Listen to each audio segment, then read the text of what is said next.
चेदसि पापेभ्यः सर्वेभ्यः पापकृत्तमः सर्वं ज्ञानप्लवेनैव वृजनं संतरिष्यसि। तो तुम भी ज्ञान की नौका में बैठकर पाप के सागर को पार कर जाओ।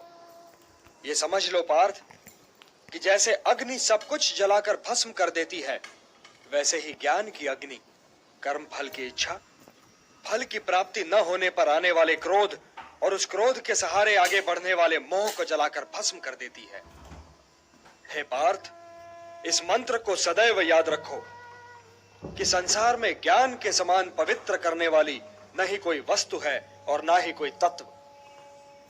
ज्ञान ही सर्वोत्तम है। अज्ञश्च अश्रद्धानश्च संशयात्मा विनश्यति नायं लोकोस्ति न परः न सुखम संशयात्मनः।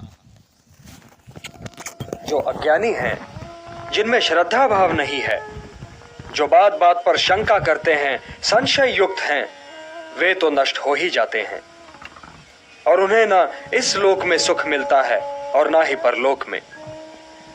इसलिए हे भारत, संशय को त्यागो और तुम्हारे भीतर जो मुनि बैठा है उसे जगाओ। ज्ञान योगी बनो पार्थ, ज्ञान योगी बनो और समझ लो कि ज्ञान की चरम सीमा ही कर्म संन्यास है। आप कर्म संन्यास और कर्म योग दोनों ही की प्रशंसा कैसे कर सकते हैं केशव? ये दोनों एक दूसरे को काटते नहीं बंधु, और कल्याणकारी तो ये दोनों ही हैं, किंतु इन दोनों में श्रेष्ठ है कर्म योग। वो क्यों और वो कैसे? जो द्वेष और आकांक्षा से ऊपर उठकर कर्म करता है वो तो नित्य सन्यासी है ही, और वो द्वंद्वों से रहित होकर सांसारिक बंधनों से मुक्त हो जाता है। इसलिए जो कर्म संन्यास को कर्म योग से अलग समझता है वो तो मूर्ख है ही। ज्ञानी ऐसा कभी नहीं समझते। कर्म त्याग तो वास्तव में निहित स्वार्थ के त्याग का नाम है पार्थ। इसलिए कर्म योग के बिना कर्म संन्यास की प्राप्ति हो ही नहीं सकती। कर्मयोगी को तत्वों का ज्ञान होता है और उसका देखना न देखना, सुनना न सुनना, चखना न चखना, जागना न जागना, लेना न लेना, छोड़ना न छोड़ना और उसका हर कर्म लोक कल्याण के लिए होता है। और इसीलिए वो पाप से बिल्कुल वैसे ही अलग रहता है जैसे कमल जल में रहकर भी जल से अलग रहता है। ब्रह्मण्याधाय कर्माणि संगम त्यक्त्वा करोति यः लिप्यते न स पापेन पद्मपत्रम इवाम्भसा।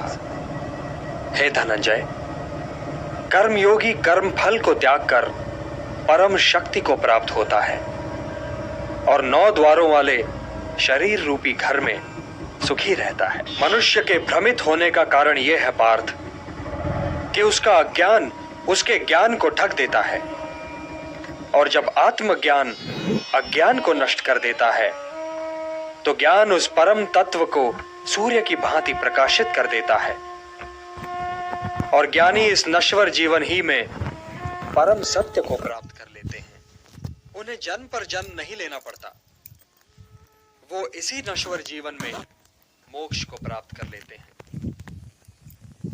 तो हे पार्थ, ये नश्वर जीवन बहुत ही महत्वपूर्ण है, क्योंकि इसके उपरांत तुम्हारा आत्मा तो अवश्य होगा किंतु तुम नहीं होगे।